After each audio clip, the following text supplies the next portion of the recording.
I've been ready since 7:30 to do this. I'm sorry. I woke up at Technically, 6. we were supposed to start at 7:30, and then it took long at Tim Hortons. It took me forever to figure out how to get GarageBand working, and now it's working. And now George is, Now George is licking his licking balls. butt. Hi. Why does he just have to find everything loud right when we're... This is the curse of Roomtown. You can also... Asha, you can take your mask off. Well, I'm just keeping it on because it's like a chin warmer. Okay.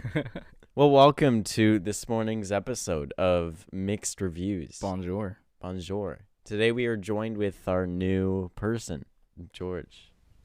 Can you hear him meowing? Just a little bit, well, not meowing.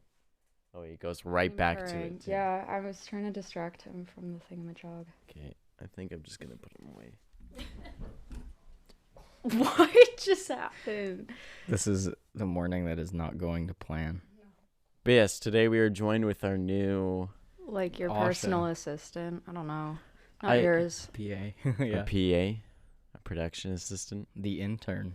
Yeah. Yeah, The intern. The I like unpaid it. intern. I like it. The gal behind the screen. The girl in the chair. Yeah. We're all in chairs. we technically. are. Anyways, what movie are we watching today, Tom? We are watching The Batman. Batman. The Batman. The Batman. The Batman. With Cedric Diggory. That's who I think of when I think of the new Batman movie. It's a bit different because we're currently recording the podcast of a movie that's not even out of theaters yet. Came out, what, a week ago? Yeah. How many times have we seen it? But Too many times. it's a good movie. I really like it. I agree. It was good the first 2 times. All right, let's go skim through this movie for the 100th time. Yeah, I'm down.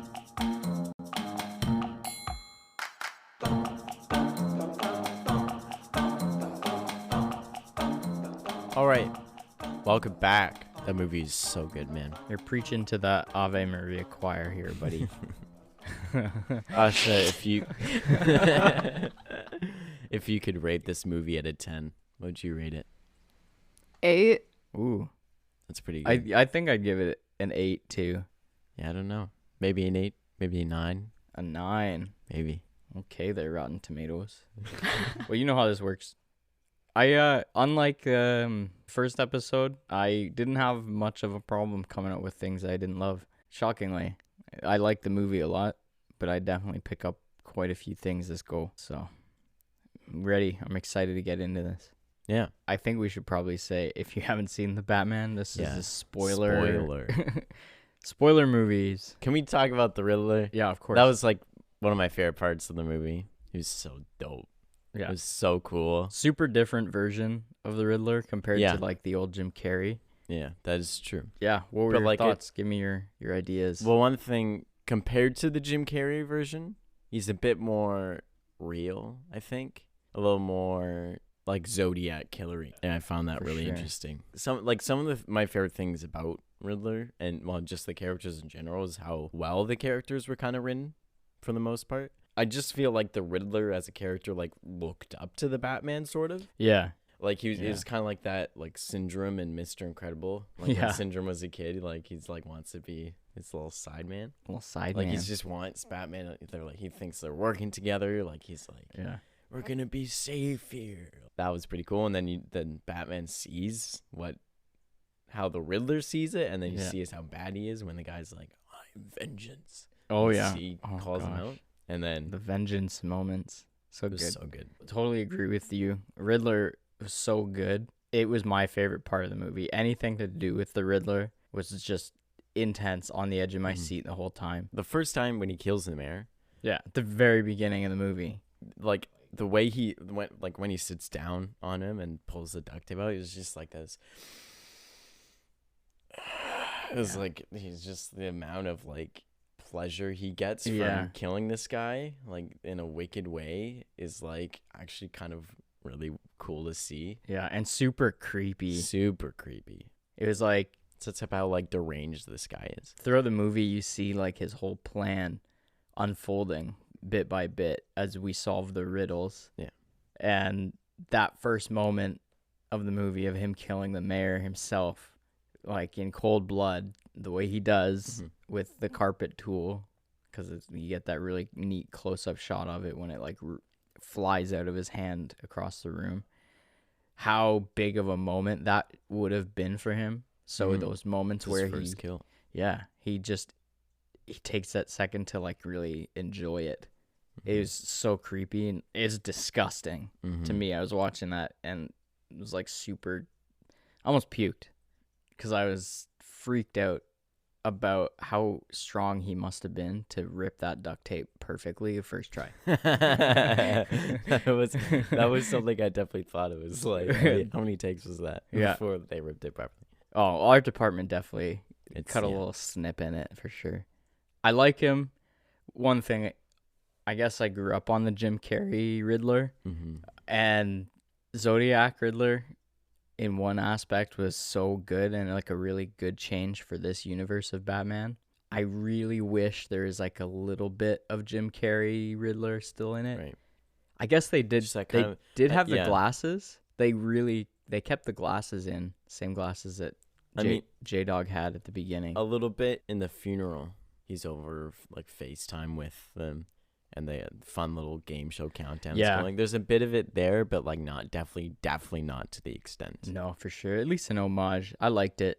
It was really good. Anything else to say about Riddler then? Because we have the big bad bat. Yeah, we can still talk about. Very interesting Batman. I'm very happy with this Batman. I love the way Matt Reeves did the Batman for this one. Kept him very grizzled and very tortured, which is a Batman that we've had off and on, but not consistently. Right. Whereas this one is consistently Batman. He's been Batman at this point for 2 years. So that's all he is now. He's barely Bruce Wayne. When he is Bruce Wayne, he's still Batman. Yeah. You know? When he's at the funeral, he's still working. He's scouting for the Riddler. He's there on Batman business. He's not there because he really cares. He's there because he wants to find the Riddler. And I like that he knows different strengths depending on who he is, right? I think one of my favorite moments, he visits the nightclub, I think, 3 times throughout the movie. First time he goes in, guns blazing as Batman, right? Because he needs to talk to Penguin, and he can't just walk in. Otherwise, he's not going to get his audience, so he breaks his way in. The second go in, he needs to talk to Falcone, the big bad guy at the nightclub, and he knows he's not going to break in. No, he's not going to get to Falcone as Batman. It's not happening. So he goes as Bruce Wayne. And then on the third go, he knows he needs to get to Falcone as Batman. So he sneaks in because he knows either one won't get him like there. as a shadowy character. Yeah, the little in between like Batman character. He's got the eyeshadow, but he doesn't have the suit yet. Yeah, exactly. I love that scene when he comes back and talks to Alfred after his first night in the movie. And it's bright out and he's got the sunglasses like ready to go. And it shows it a couple times. He sees, he's nocturnal. He says it himself. You not like anything about Batman? It's hard to say. It's a comic book movie. So DC definitely likes to make sure they're lively with their old comic book stuff, which is super cheesy. Right. So I think if I had anything to judge, it's the whole like, who are you? I am vengeance thing. Like the one-liners, the super cheesy niche character of Batman being this super edgy, super dark and brooding character works, but also sometimes it's like it's a little cheesy. Of course he just said I am vengeance because that's the coolest thing he could have said in this moment, which makes it so not cool. Yeah. But it pays off. Yeah, at least the vengeance, yeah. And as a character, he's my favorite Batman so far. Christian Bale is good, but Robert Pattinson is like top tier for me right now because he was so good with the performance as the super intimidating dude. And he also gets pretty messed up a few times. I really like that decision to show him get hurt.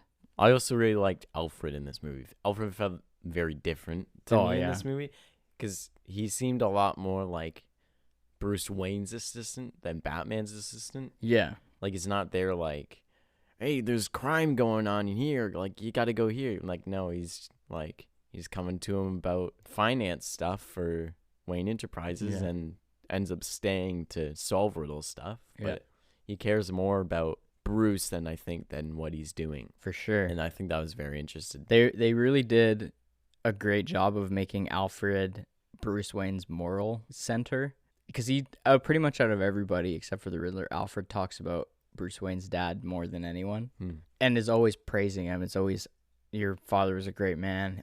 Oh, he gave me the Wayne cufflinks, on top of trying to be amazing for Bruce Wayne just as a person when he can. Mm-hmm. Just shows like a very good. It's a good Alfred. You can't really.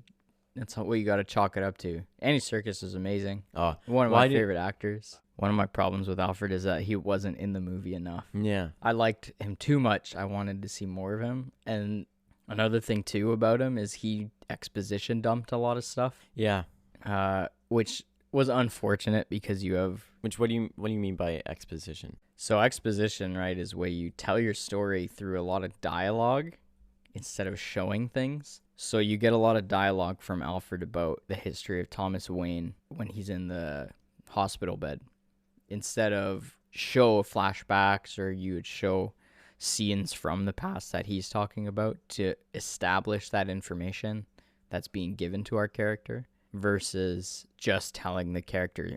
It has its place, but unfortunately Alfred happened to be one of the exposition vessels of this movie, and kind of creates a little bit of a what if situation with the Falcone information. He knew the whole time that Falcone possibly killed Thomas Wayne for various reasons, but didn't even bother to mention it to Bruce Wayne, and could have solved a lot of these emotional problems for him that he's struggling with.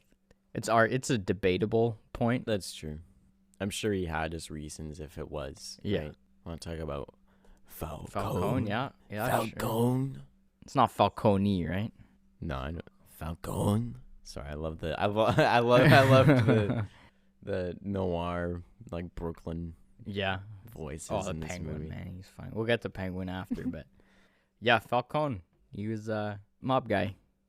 He's the big bad mob guy you get in every mob movie. He wasn't anything special to me. Really?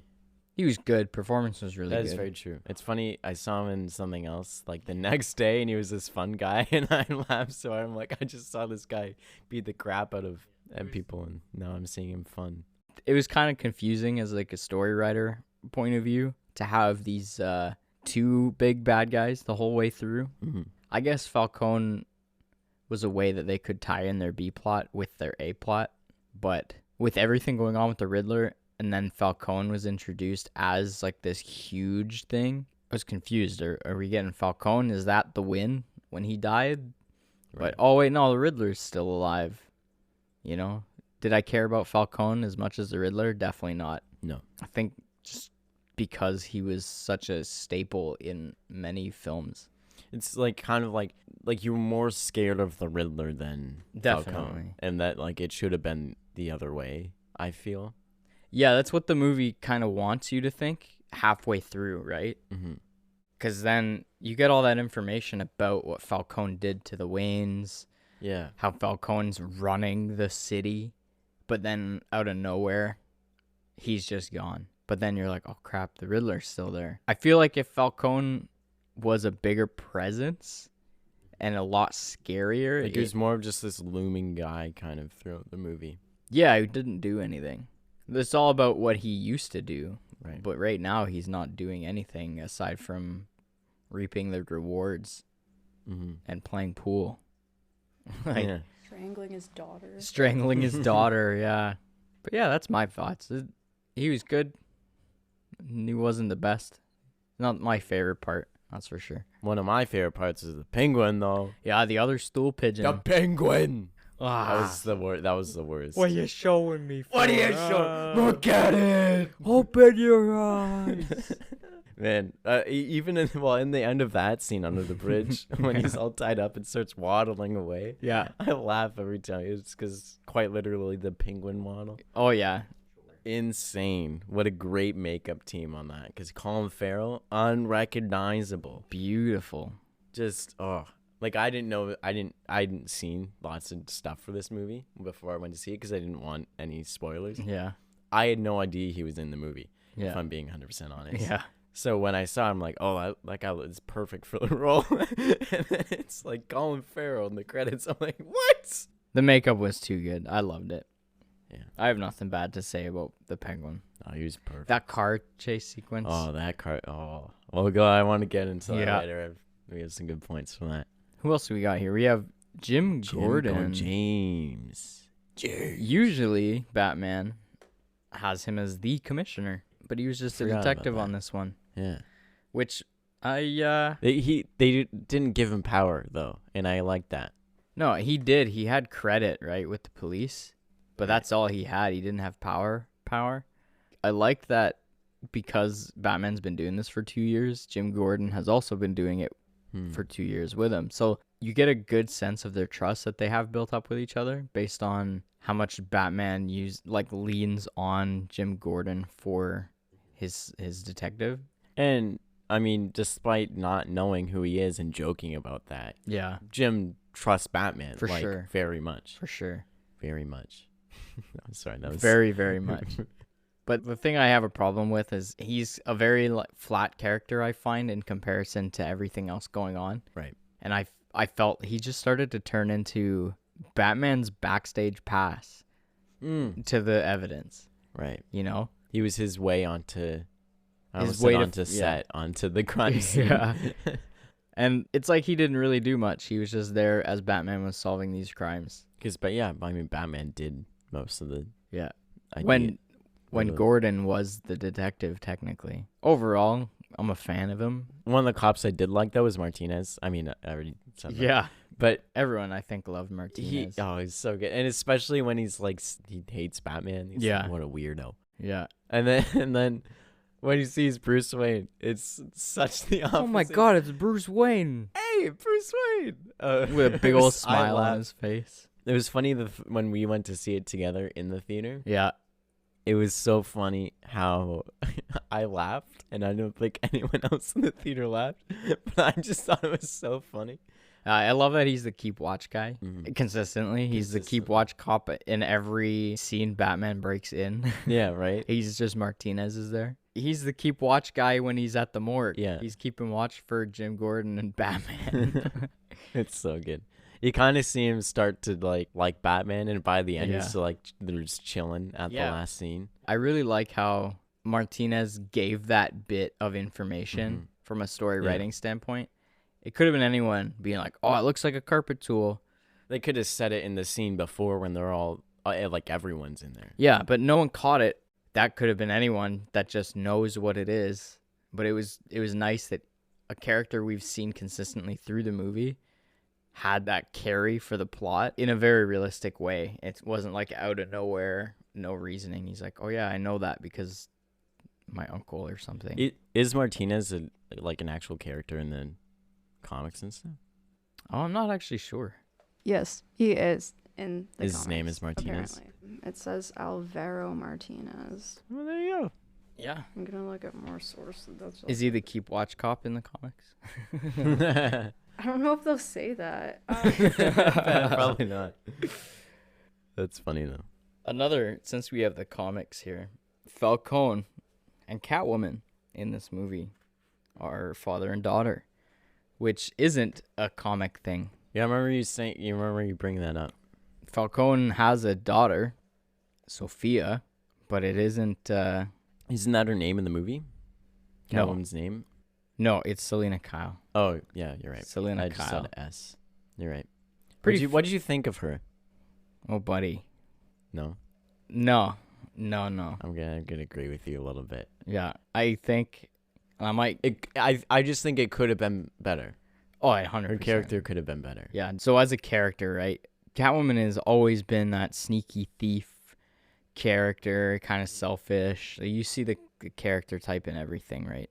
But what I really didn't like is she's played off as this very skilled, very experienced kind of thief. Yeah, and she's picking locks and she's she's cracking safes out of nowhere. She's very elegant with what she does. which is very consistent, but this movie lacks consistency, right? Like when Batman's tailing her as she's on her way to the mansion to pick the passport back up, he's within earshot of her, and she just doesn't catch him until he's in the room with her as Batman. Already on the ground, graveling hook, Yeah. retracting. It's difficult to buy that. Just because she would notice. For sure. The only good thing I've heard people say about Catwoman in this movie is that she was hot. I don't think I've heard one piece of good praise aside from that. That's a bit of a problem. Yeah, coming out of a movie, you don't want that. You don't want your audience to be like, yeah, she was hot and that was it. You have a good opportunity for a good female lead character, and it was kind of just wasted on traditional. Asha wants to chime in. Yeah, Can what's I up? add? Am I? Yeah. Let's not have two straight white guys Yeah. commenting on. No, word yeah. for- I don't know. I feel like in the movie she just played like a character that needed to be saved 24/7. Like in the beginning. Damsel in distress. Yeah, exactly. Damsel in distress. And I was like, isn't she supposed to be like a girl boss? That's what I thought walking Yeah. into the movie. And then like she's an idiot. Like at the beginning, Batman has to be like, oh no, there's a security guard coming, and then like shut her up. Yeah. What? Well, Very that true. fight was What? so loud. Yeah. Like, I don't know. yeah. For both of them being, especially her being so sneaky, their fight there was so loud Right. in the mayor's house. You'd think both of them would know that wouldn't be a smart idea. But it goes to show the writing. When you were right, they promoted Catwoman in this movie as a selling point as a strong, independent female character, which we've seen. It's a thing. There are a lot of movies that do that very well. This movie is A lot not of movies one that of them. don't do it very well, too. Oh, for sure. Yeah, including this one. And you'd expect a blockbuster hit to do it well, which it didn't. The writing to have Catwoman at the beginning sets her up as strong, independent, and capable, and then quickly falls apart once they introduce Batman. Like, so much dialogue is there.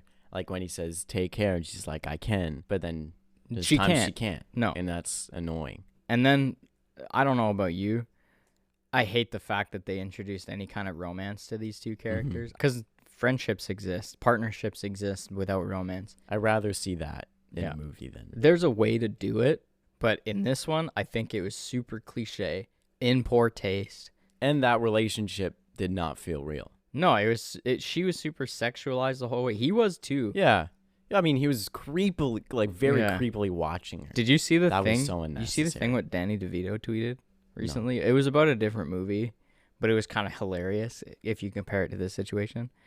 I think Danny DeVito tweeted. A photo of his foot? No, Sorry. yeah, probably, but no, he tweeted, if a romance movie is going to work properly, cast me as the male lead, and and if it becomes creepy, it's not a good romance. I like that a lot.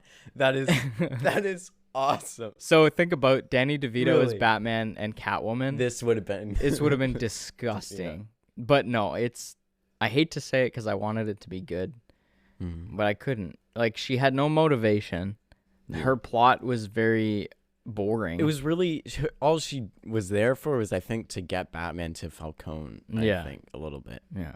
In my opinion too, you didn't need to end the movie with them. No, I really don't think that scene at the end was necessary. No. It was kind of like, oh, like we just saw the coolest scene there at the end, and even like you could have ended on the Arkham scene. Oh It would have been so awesome. That would have been like a perfect end scene too, Yeah. right?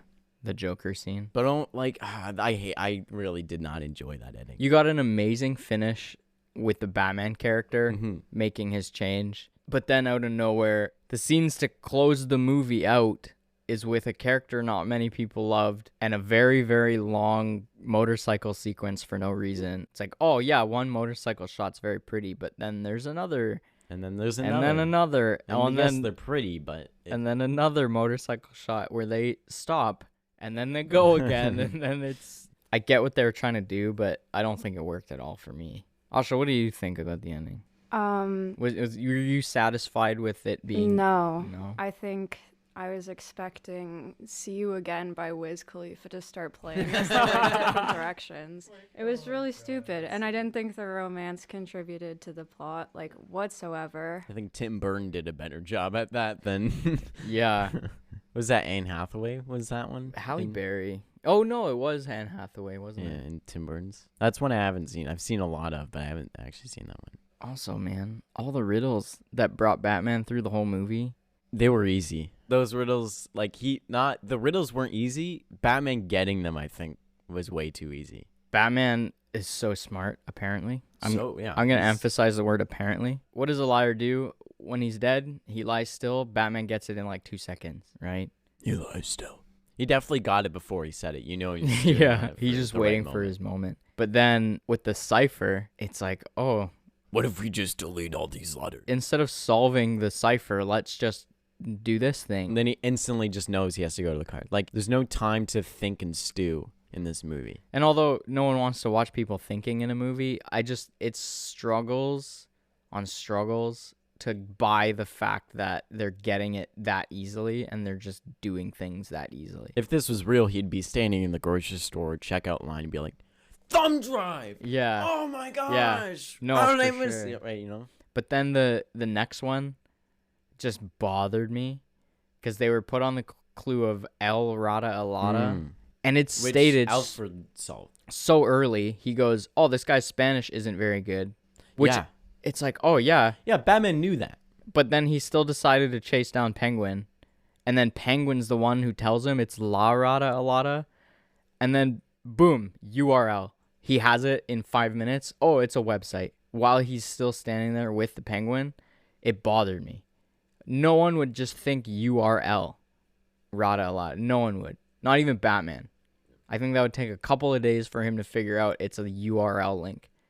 It's so unnecessarily convenient to the plot that Batman got it at that moment. I didn't realize it until the time I watched it with you that he actually says URL. I just thought he would say URL Radalada. That went over my head. Yeah. It's something I think went over a lot of people's heads. It took him no time to really realize. But at the same time, Alfred also already pointed it out to him. But does that contradict our thing of us saying it's taken him too little time to realize things? That's my big thing, is it's the inconsistency. Mm. He gets some super easily, but then I think it's a little sloppy. It takes me out of it. My catchphrase takes me out of it. You got to make like shirts that say that. Yeah, I agree. I don't know, it just took me out of it. One thing that bugged me that was a little like kind of like a missed thing that like I think would have been caught on earlier. Mhm. Kind of like it doesn't really matter because who's really thinking about it. But my brain, as soon as I saw the photos that Riddler first releases the photos of the mayor and Annika, it was the Yeah. first thing I thought of. Oh, where's that taken from? Yeah. Because I'm like, that's gonna give away where the Riddler is, Yeah. assuming that he took those photos. Yeah, and you could argue it's security camera footage of the entrance of the club, but then obviously later we learn that the Riddler's Apartment is literally there. So it clicks later. Oh, this is exactly where the photos were taken from, is the window of his apartment. where he shoots Falcone from. Yeah. And when they shoot Falcone, they all look at a penguin, and as soon as they realize it wasn't Penguin, they all look up to Riddler, and then they're all like, there, look. Yeah. Actually, there! Not there, sorry. It was so bad. And then it doesn't match the rest of his line. It's just funny to me. But they all realize it there. They all look to where the gunshot came from. They would have probably looked where the photos came from. And Yeah. that's their first search. Seems like the cops on the payroll are the smartest cops on the force. Yeah. And all the dumb ones are too dumb. Just exposition on exposition. I kind of talked about it a little bit earlier with Alfred, but there's just exposition on top of itself the whole way through. Falcone with exposition about Thomas Wayne. And then Alfred with exposition on Thomas Wayne. Right. The Riddler on exposition of why he's doing things. Yeah, pretty much every scene where Batman's learning something is someone telling him stuff. And it's just kind of this like slow way of doing things. Learning Catwoman is Falcone's daughter. Yeah, it's She exposition tells too. you, instead of the clues that you could drop throughout the Mhm. entire, like in the dressing room, have different Kyles, because her mom's name is Maria Kyle. You could have in the dressing room S Kyle, M. Kyle, right? Or S. Falcone or Selena F. You know, you can give us visual clues throughout the entire story that will let us piece it as the audience together. And that's a big thing for an audience. Giving stuff to them to piece together rather than having Batman instantly solve the riddle or having someone tell us something about super Bruce crucial Wayne. details about characters that, as an audience member, you feel super satisfied when you figure things out. Even if they end up saying it, you know it before they say it. Rather than if you're zoned out, then you miss it. Yeah. And that was probably the first watch for me, is I missed so much of the exposition because it was in the dialogue. Yeah. And it took me to the second watch to actually realize that. So my second watch, I was in the theater with my friend Kevin, and he had to step out to go to the washroom halfway through the movie. And he comes back and he goes, "What did I miss?" You know what I had to tell him? What? Oh, yeah, Falcone is her dad. That's what I had to tell my friend. Yeah. You know, there's nothing leading up to it. It's like, oh, what? Really? Yeah. He gets back from the washroom. He was gone for 2 minutes. And that entire twist of the entire second half of the movie was given to him because he missed the movie for 2 seconds. That's why I refuse to go to washrooms during movies. Yeah. I'll instantly explode as soon as the movie's done. But it's poor writing from anyone's perspective. You don't want that in your movie. They might not have had a choice, and that might have been the only way they could have gotten that information out with what they had dealt with them.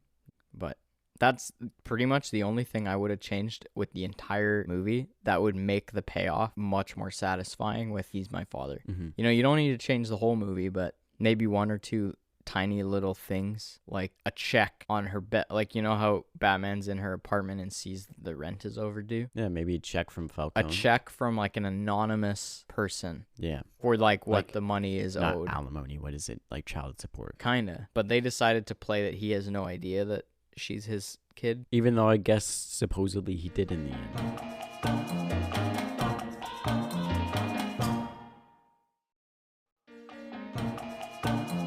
Welcome back. Oh, I'm not going to say welcome back. If you're wondering why you haven't heard Asha's voice in a good hot minute, it's because we had a little scheduling mishap and Asha had to leave. But I did really enjoy her opinion, though, on her chimes in. I did too. It really saved us. Yeah. I really enjoyed having you. But anyways, back to Batman. Back to the good things about Batman. We've been on the bad Yeah, it's true. We should. downside of things for the last little bit, so we're getting ready to go. I always want to say it. As much as we're being negative, and that's kind of what we want to do, I do want to say this movie is one of my new favorite movies. Yeah, it is. I amazing. may pull it apart and we may talk about reasons why it didn't work, but I love this movie. There was good writing in it. There was a lot of good moments, and I want to get into that a bit. It's a huge difference between how we just praised us, Right. mad. Yeah, it's true. That was a very difficult movie to pick apart Very for sure. us Yeah. too. So let's get into it. Yeah, I would say the tone of this entire movie, from everything from the characters to the sound design to the acting, it was just perfect. They did an amazing job setting up the dark atmosphere. Mm-hmm. And This is dark Gotham. Gotham. Joker was kind of it looked very similar, but it was a lot brighter, a lot more colorful as the blues and the oranges. Oh yeah. This movie was dark. Black. You saw the nighttime of Gotham. You mentioned Joker, which is a different Gotham than this one, right?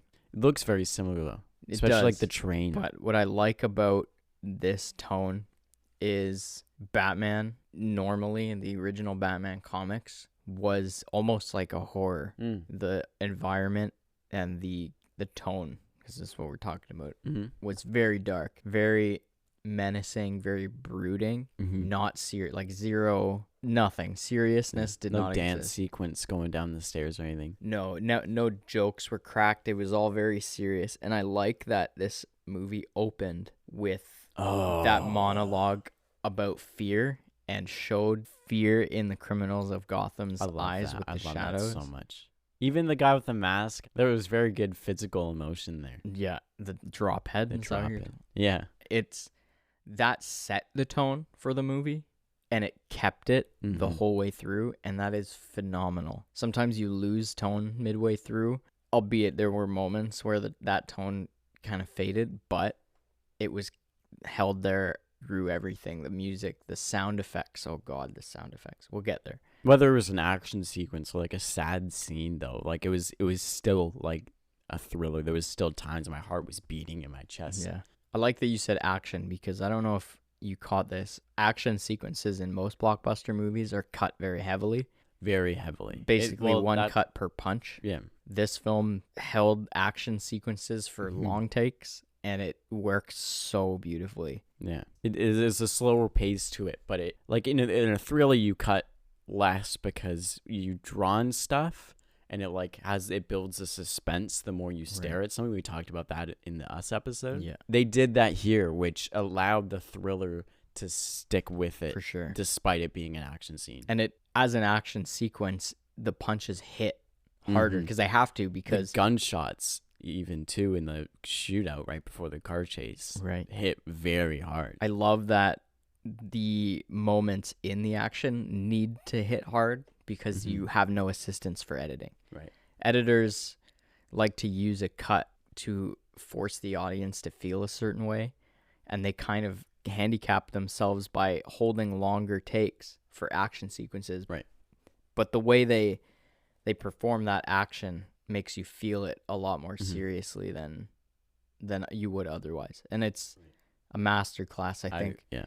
A lot of action movies, I think, could benefit from longer takes, yeah. for sure. I think one of like the kind of the most thrilling moments, but also just like one of the most like, oh, this is so tough. Like when you think Riddler knows Batman, but then he doesn't. Like that scene one was just acted so well, but it was also written so well. Having Riddler kind of being himself, kind of being a bit tricky and asking those rhetorical questions to Batman, talking about Bruce Wayne, really like sets it in your head that he knows Bruce Wayne is Batman. Yeah. But then he's just talking about Bruce Wayne. Even with when you go into the apartment and you see the thing on this bulletin board that says, I know you are your true self. Mm-hmm. It's not saying that Bruce Wayne is Batman. It's saying that, like, referring back to when Riddler's talking about how his mask was his true self. Yeah. He's referring to Batman in the same way.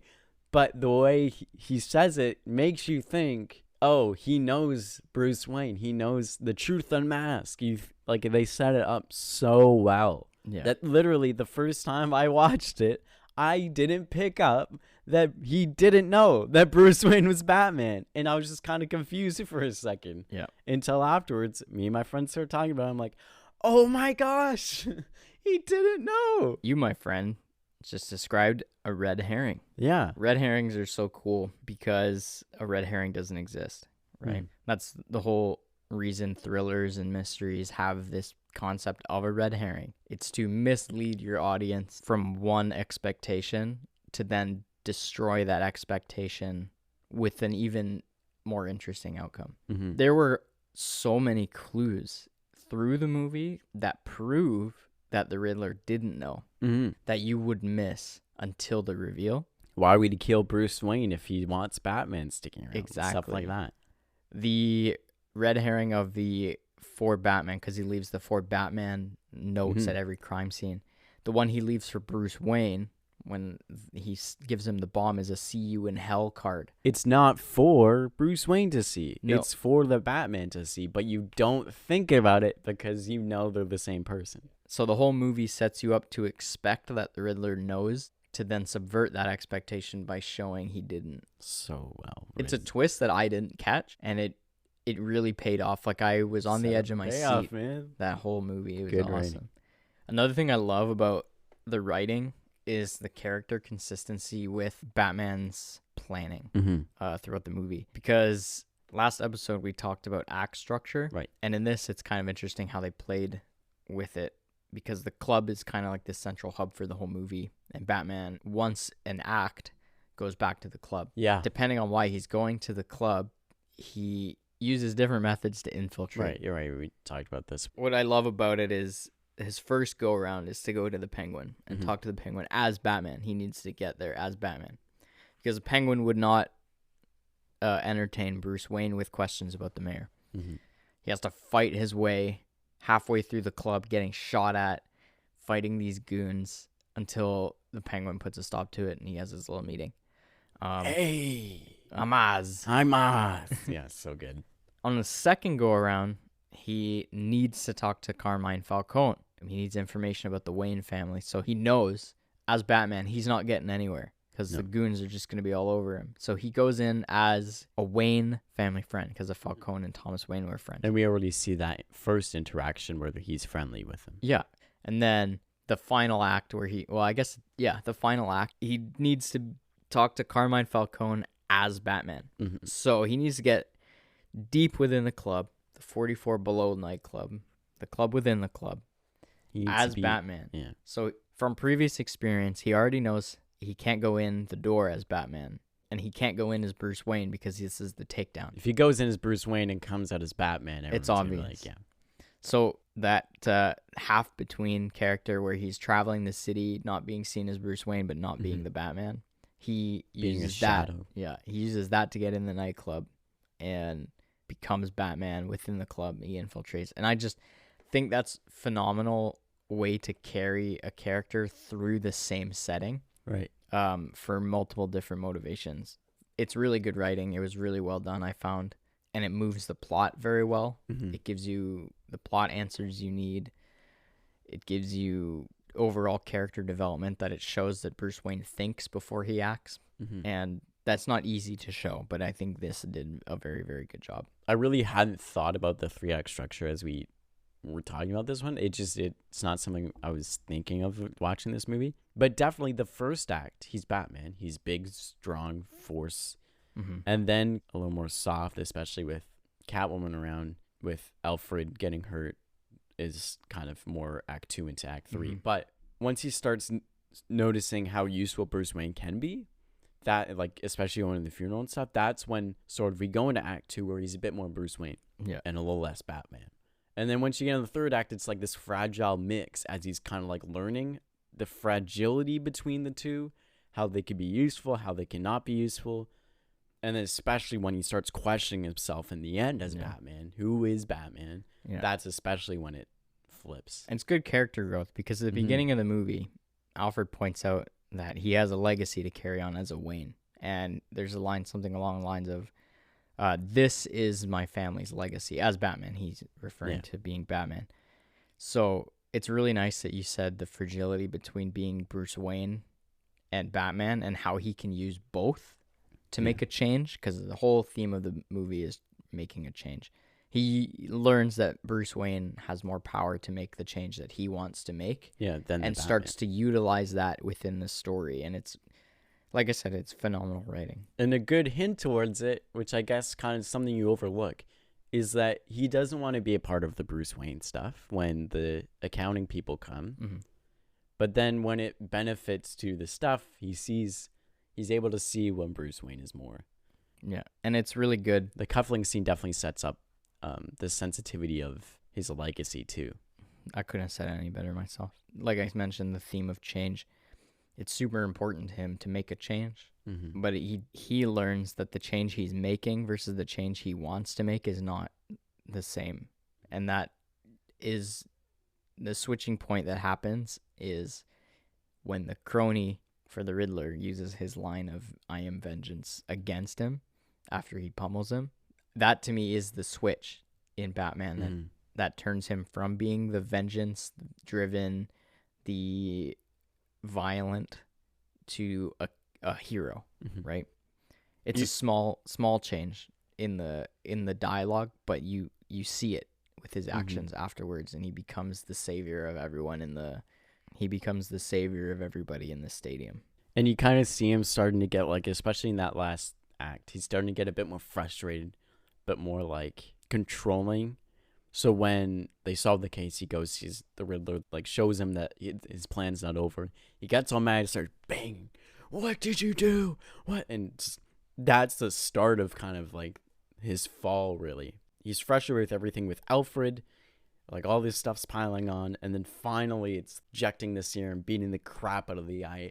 And then he hears, "I am vengeance." And it clicks in his head what he's doing. Yeah. He just beat the crap out of a guy. Yeah. That is not him, really. No.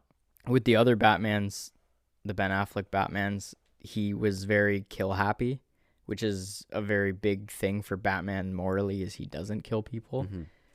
And I love that this movie made him force himself into those morals, because they did a good job showing that he is lethal. He can be very aggressive and very, very dangerous to these people that he's getting in conflicts with. Mm-hmm.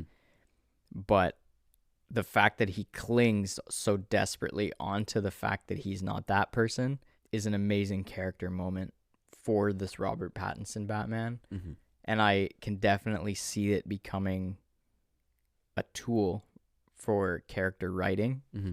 that he will start to struggle with, I think. I will say there was lots of times in this movie I really enjoyed that music was used.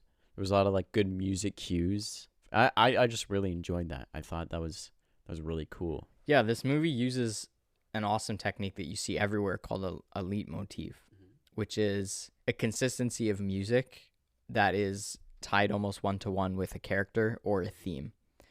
You see this so many places, like in Star Wars is the best example, on how Obi-Wan Kenobi has his very uprising theme. Mm-hmm. Darth Vader has his very powerful Empire soundtrack, right? That's the best example I can give you. But they do it so well in this film. Giacchino has, for Batman, the very traditional sounding Batman score. The thumping, the deep thumping, the swelling brass, Mm-hmm. the very heroic sound. He does Nirvana a bit. Nirvana was awesome. Like gloomy Nirvana. Yeah. And that set the tone for his character. Mm-hmm. So the score of the film carried it. And without a doubt, I think the best part of the movie, music-wise, is the Riddler's theme, Ave Maria. Mm-hmm. So well used, because anytime the Riddler's doing anything significant, that song you hear that song is playing.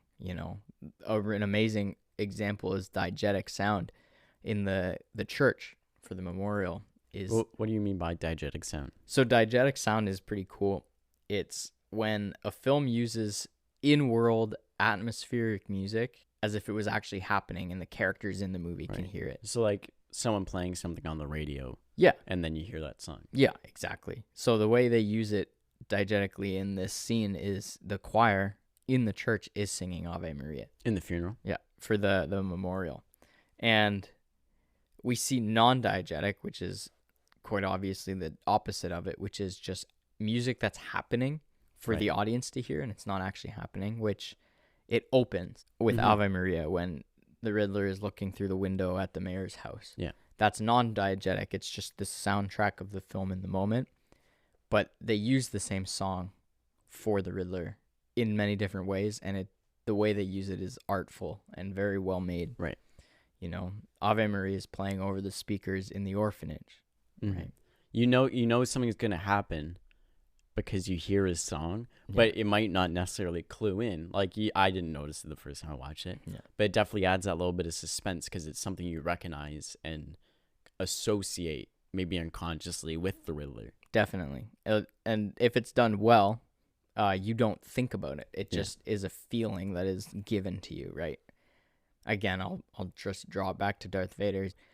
In A New Hope, you hear the march and the lightsaber when Darth Vader is revealed at the beginning of the movie, and you don't say, oh, this is cool music for Darth Vader. Yeah. But you feel the empowerment that he has in those moments, and that carries with him throughout the entire movie. The instruments may change. The tempo, the pace of the song might change, but the song is the same. Ave Maria may have a choir. It may be just the orchestral. It may just be... Or Ave Maria in the explosion scene is sung by the Riddler. Yeah. And then it goes into the Batman's themes playing Ave Maria. So you hear the trumpets and the horns and the orchestra playing Ave Maria, which it's a classical piece of music usually sung by a choir, where when it's swelling up in the huge moment, Ave Maria is playing as a big climax is happening with Batman's music at the same time. And it gives it a new meaning. It really does. It shows that it's overpowering Batman because Ave Maria is taking over Batman's sound. So it's subconsciously it's the Riddler winning Batman, Right. winning over Batman because his song is playing in Batman's instrument. And it's a masterclass when done well. One of the best like Riddler moments though is when Alfred's opening the bomb. What a great use of time as well. You think it's happening as he's driving back. You think he's about to open it. And then, like, because you hear the phone in the background ringing. It may not be when he's opening that package because you don't hear any other sound like him opening the letter or anything. It's all silent, but you hear the phone ringing. Right. Because it's from, like, time to come. It's like an hour has passed when he phones. The best reveal though is by far when you see Dory on the phone and he's like, tell Alfred something's about to happen. She said already has. The best cut in that is when it's close up on her, you don't see any of the effects of the fire yet, and then the fireman passes, you go to the wide and you see the damage is done, and then it's like click of, oh no, he's too late. Then she says it's been an hour. It happened about an hour ago. To me, that was the best way to reveal that. The suspense was so high, you think he has a chance. But no, it happened way too soon, way earlier. I agree. That just goes to show the power of editing. Mm-hmm. That's actually a technique, if I remember correctly, is called elliptical editing or non-continuity editing, which it uses continuity against itself. So it takes time and distorts it within the edit. Because if you were editing with continuity, it would be happening in the occurrence of events. Yeah. When he gets there, it would have already happened, and you would find out, oh, it already happened. But by using Ave Maria, the sound, with the phone ringing, the car zooming back to the tower, only to then get told he didn't even have a chance, hits you harder than if he just got there without having a chance. Yeah. It's a technique that you don't see often because it is pretty difficult to pull off, but there are a lot of films like it that use it amazing. Memento, if you've ever seen it, by Christopher Nolan, I'm pretty sure, is an example. If you haven't seen that movie, go watch it. Memento. That's one maybe we should do a podcast on. Yeah. Cinematography, just in general, I think, for this movie is something we haven't seen in a Batman movie before, and it was so good. Nolan movies look very good, but they were dark. This movie lit well, and looked very nice. A huge thing that I loved about it is camera placement. A lot of people look at cinematography as just lighting most of the time. Yeah. This movie really took advantage of what a camera can do in certain places. And my only example that I need to mention is the Batmobile sequence, where you have the camera almost the entire time mounted on the exterior of the vehicle, or meant to look like it is on the exterior of the vehicle, which is so cool. You have shots of Penguin inside his car with the camera mounted on the outside, so you can still see everything happening behind him. When he's laughing, when he's driving away thinking Batman's dead, then Batman comes through. Yeah, flies up off, he flies up, but it's kind of a shot out of the rear view mirror of it. And then when Batman takes his car out, it's a shot mounted to the rear of the Batmobile, and you see the Lexus or whatever the car is flying out with the Batmobile's rear in the foreground. And then you go to the camera mounted on the inside as it flips, so you're flipping with the car rather than just looking at it, right? And it's camera placement like that which sets this movie apart from a lot of different action movies, because it almost relies on those shots, and I think it stylizes it super well. You're attached to the action, especially like the flying sequence when he turns his cape into the little wingsuit and jumps off the building. Very awesome sequence. And then the only time you're not mounted to Batman is the shot looking out the window, where you see just how fast he really is going, where he just goes right past the building. It's so good. Adds so much speed to that sequence. That's the most noteworthy cinematography aside from the lighting for me, that I loved it. It was so unique. You're attached to the action. Yeah. Especially on Batman sometimes when he's escaping the police building, you're on his arm from the hook shot, right? In both angles. Yeah. So it's so cool. And I'm really impressed at how they did it, and they pulled it off very, very well. Yeah, I loved it. But talk about lighting a bit. Yeah. You're a bit more of a lighting guy than I Yeah. am, so I want to hear I'm your a bit of a- thoughts. When it comes to director of photography, I'm a lot more of a gaffer than I am a technical. Yeah, and I'm opposite. I'm a tech guy. I like it a lot more.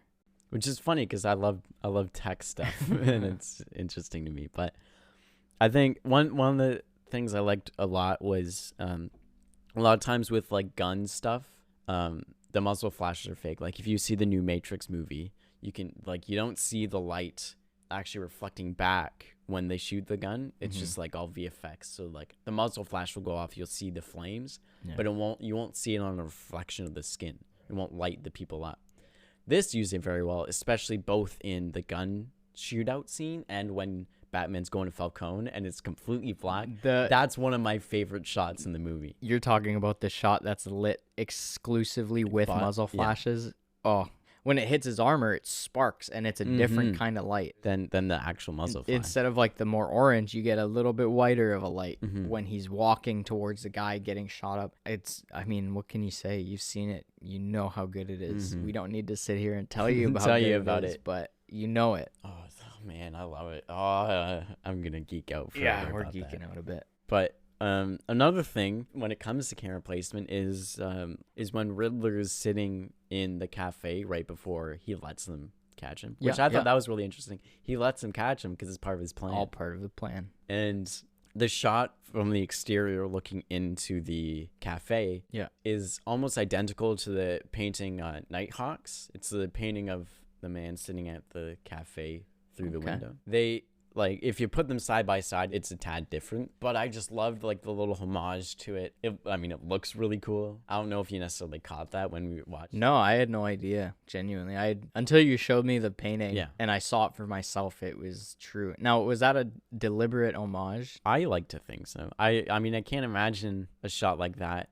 Like there's so much to that connects like the curvature of the window and everything. Right. Okay. That I think it has to be. But I just love it. It's interesting how an artist can look at different mediums of art and implement it in their form. And that's something I think everyone can benefit from, is taking reference of other art that you're inspired by and using that in your work. Because as filmmakers, we do all the time. Even the music of this movie is all... Oh, for sure. It's less score and it's more like sourced music, which I think is very good. It's cool. And then in the score, there are little references to the old Batman scores, right?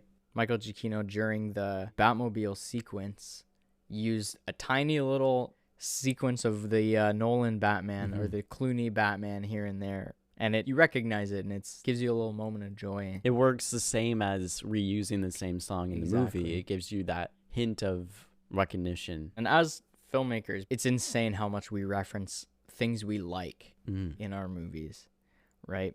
Like we stand on the shoulder of giants. That's very true.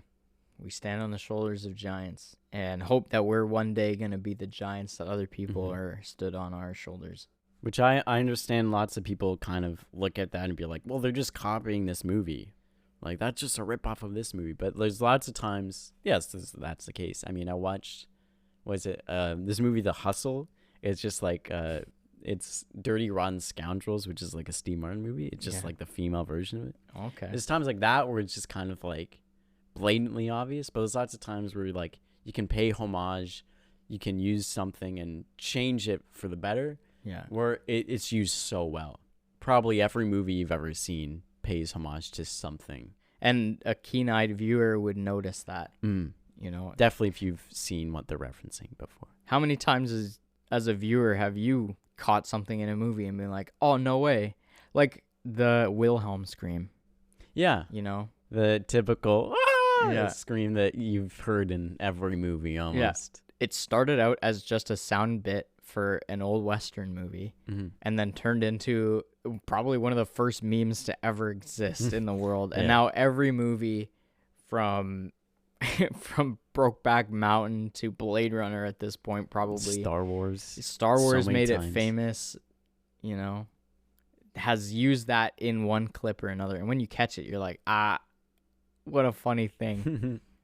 I love it. One of the other favorite things kind of when it came to shots. The whole sequence of kind of the flooding and stuff. yeah. Obviously, they didn't practically flood the city. They definitely maybe flooded the part of the arena Yeah. when they're in there.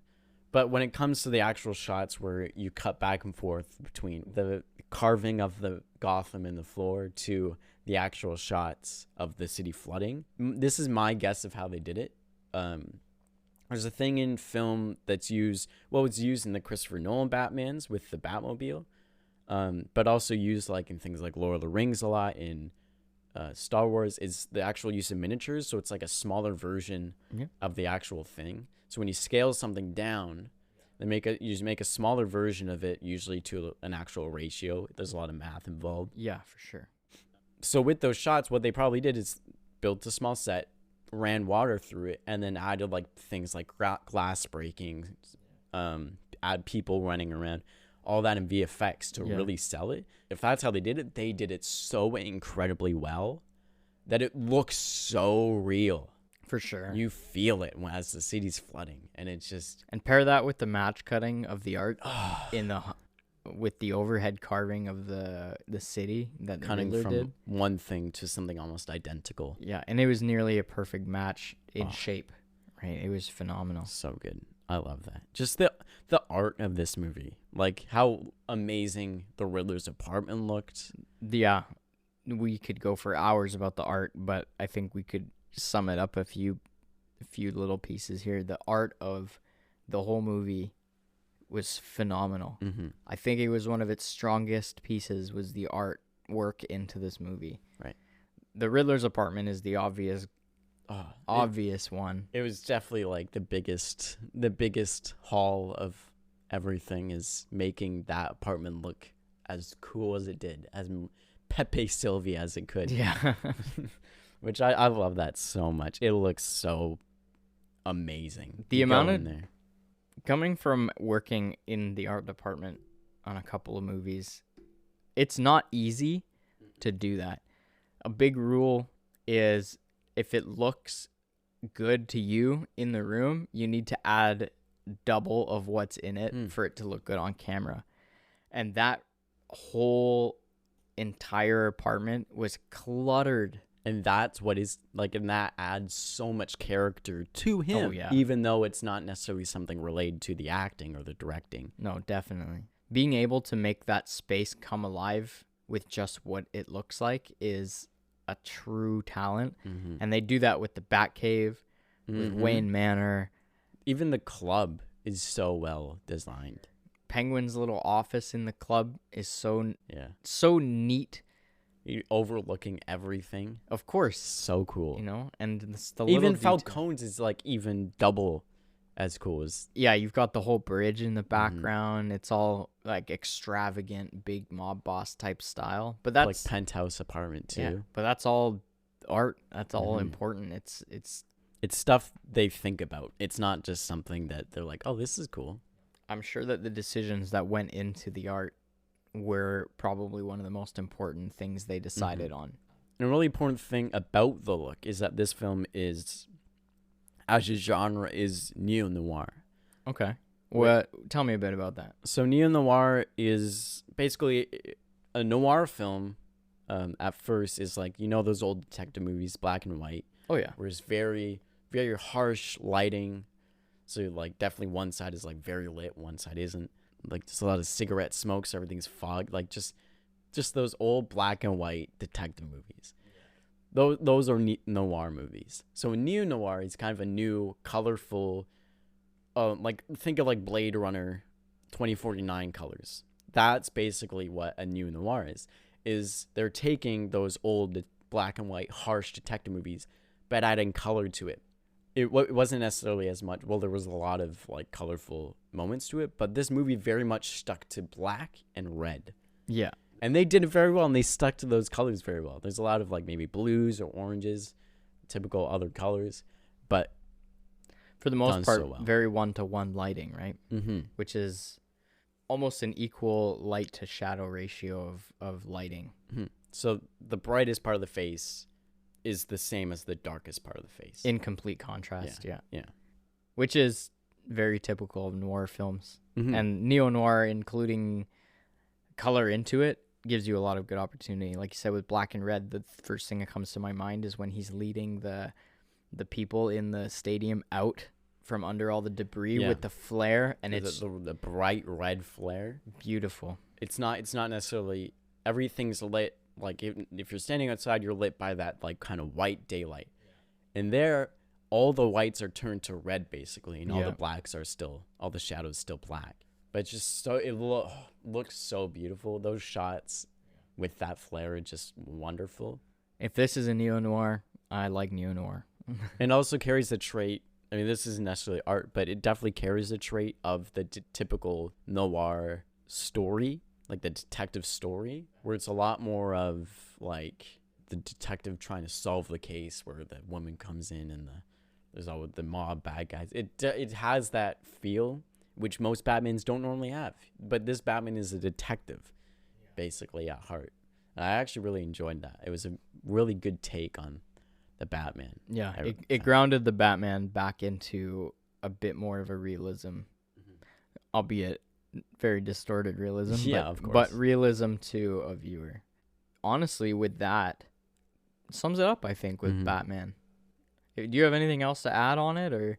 I think with this Batman, from all the other Batmans, and I will be honest, it's been a long time since I've seen like the Nolan Batmans, and this one takes Batman and makes him very human and less superhero. Like with his tactile fighting, he definitely like, you see more like brain fighting than like brutal strength fighting. And it's just, he feels like going back and forth between Bruce Wayne. You just feel like him more of as a human, and I think that was very well written.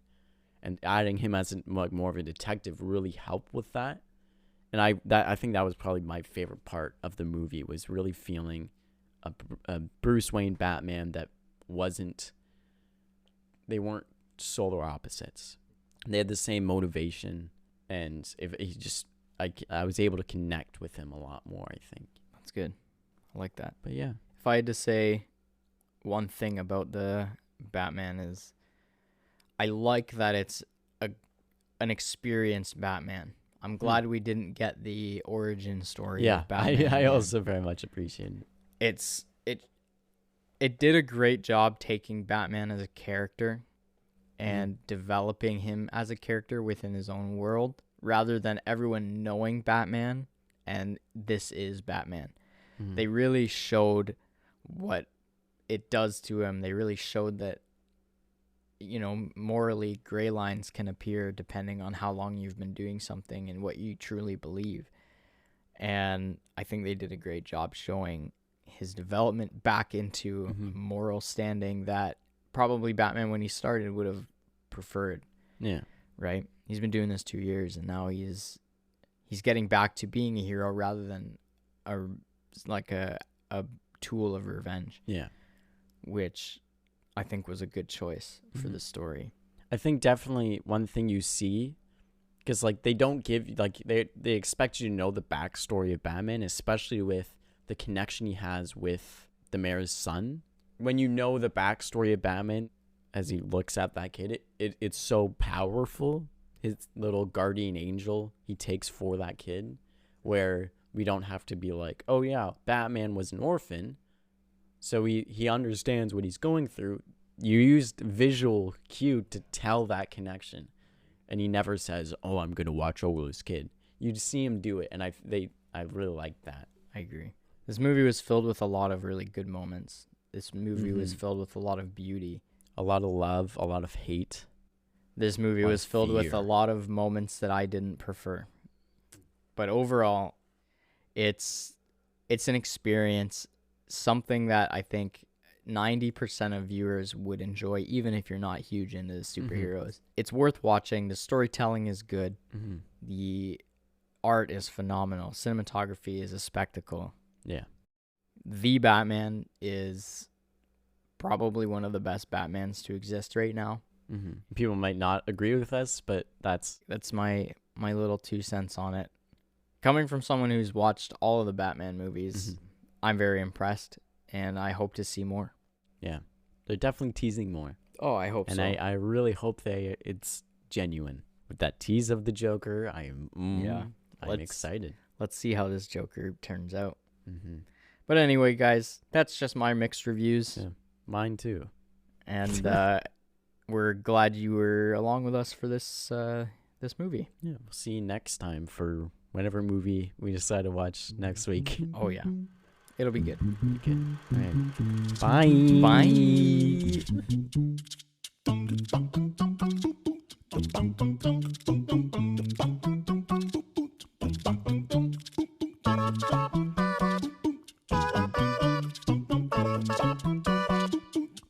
Bye.